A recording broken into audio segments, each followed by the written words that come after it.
Hello guys, welcome back to my YouTube channel. So today we will discuss about the topic surface area and volume. हम क्या करेंगे अब 10th class का 12th chapter जो है उससे रिलेटेड देखेंगे. तो हम सबसे पहले क्या है कि फॉर्मूलाज को देखेंगे कि जो हमारे पास जो भी फिगर्स हैं जो भी सॉलिड हैं उनका सरफेस एरिया और वॉल्यूम क्या होता है हमारे पास. ठीक है, तो देखो सबसे पहले हमारे पास सॉलिड का नेम है क्यूब.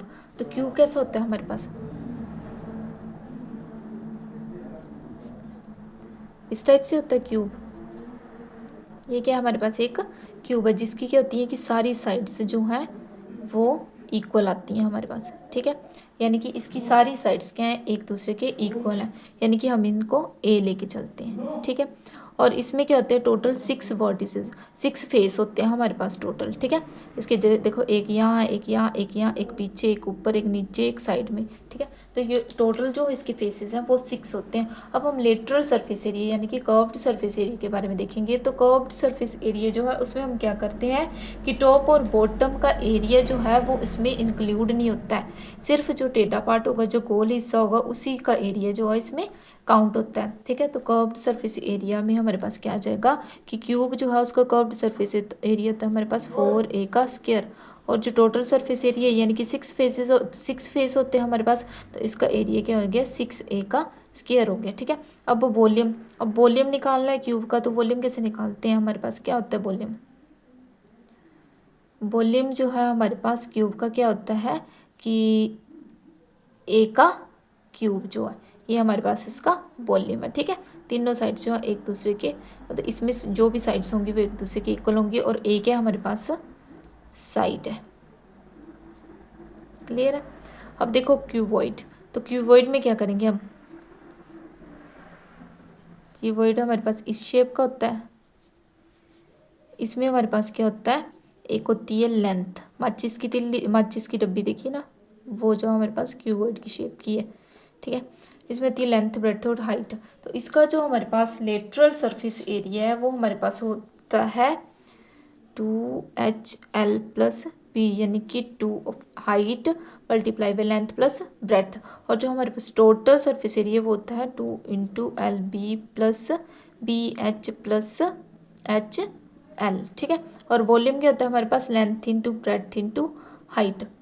अब यहाँ एल क्या है हमारे पास लेंथ है, और बी क्या है हमारे पास ब्रेड्थ है, और एच क्या है हमारे पास हाइट है क्यूबॉइड की.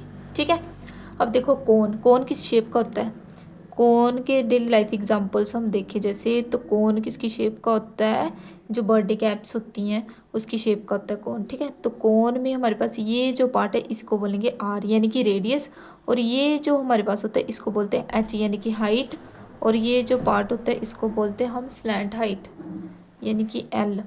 ठीक है, तो हमारे पास इसका जो है कर्व्ड सरफेस एरिया होता है वो होता है हमारे पास πr/l होता है. ठीक है, और हमारे पास जो टोटल सरफेस एरिया वो होता है πr/l+r होता है हमारे पास. ठीक है, और कोन का जो हमारे पास वॉल्यूम है वो होता है हमारे पास 1/3πr²h. ठीक है, ये हमारे पास क्या है कि कोन का वॉल्यूम होता है. अब यहाँ एल क्या है हमारे पास स्लैंट हाइट है. ठीक है, एल क्या है हमारे पास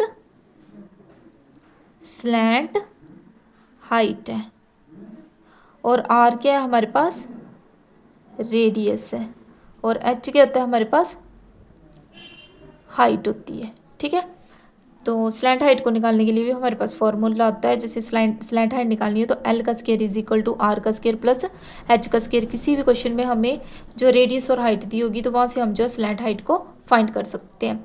अब हमारे पास सिलेंडर, तो सिलेंडर हमारा किस शेप का होता है, कोल्ड ड्रिंक की बोतल देखी होगी कोक, उस शेप का हमारे पास सिलेंडर होता है. ये जो है सिलेंडर की रेडियस है यानी कि आर, और ये जो है सिलेंडर की हाइट होती है. ठीक है, यहाँ से हमारे पास ये है सिलेंडर की हाइट और ये है हमारे पास रेडियस सिलेंडर की. तो अब इसका जो है हमारे पास कर्व्ड सरफेस एरिया क्या होता है 2πr/h होता है, और टोटल सरफेस एरिया क्या होता है हमारे पास 2πr/r+h होता है, और हमारे पास वॉल्यूम क्या होता है πr²h. अब यहाँ पे r क्या है हमारे पास रेडियस है, और h क्या है हमारे पास हाइट है. ठीक है, अब नेक्स्ट हमारे पास आता है स्फीयर. तो स्फीयर जो है हमारे पास ये है स्फीयर। अब देखो देखने में आपको ये सर्कल की शेप का लग रहा है, स्फीयर हमारे पास, सर्कल और स्फीयर में हमारे पास बहुत डिफरेंस होता है। सर्कल जो होता है वो 2 डायमेंशन में आता है और स्फीयर जो है हमारे पास 3 डायमेंशन में आता है। ठीक है, ये हमारे पास है रेडियस इसकी। अब स्फीयर क्या गोला होता है, एक जैसे हमारे पास बॉल है कोई, तो बॉल को क्या है कि उसको हम प्रॉपर इस तरीके एक साइड से देख सकते हैं, दूसरी तीसरी चौथी चारों साइड से देख सकते हैं, तो वो क्या होगा हमारे पास एक स्फीयर होगा। अब स्फीयर जो है इसका लिटरल सरफेस एरिया हमारे पास होता है 4πr स्क्वायर, और जो हमारे पास टोटल सरफेस एरिया है वो भी हमारे पास 4πr स्क्वायर होता है। कहाँ से आया हमारे पास, देखो पाई। अब ये क्या है, एक सर्कल की शेप का है। अगर हम इसको देखें एक साइड से देखेंगे तो हमें सर्कल की शेप का दिखेगा, दूसरी साइड से देखेंगे तो भी, पीछे से देखेंगे तो भी, इस साइड से देखेंगे तो भी, तो हम हमारे पास कह रहे हैं कि मतलब 4 तरह से देख रहे हैं और हम हमारे पास सर्कल बन रहा है। तो इसको क्या है कि हमने अब सर्कल का ये क्या होता है पाई आर स्क्वायर, यानी कि तो हमने इसको 4 के साथ मल्टीप्लाई किया और 4πr स्क्वायर हमारे पास जो है कर्व सरफेस एरिया, और हमारे पास क्या आ गया, टोटल सरफेस एरिया आ गया।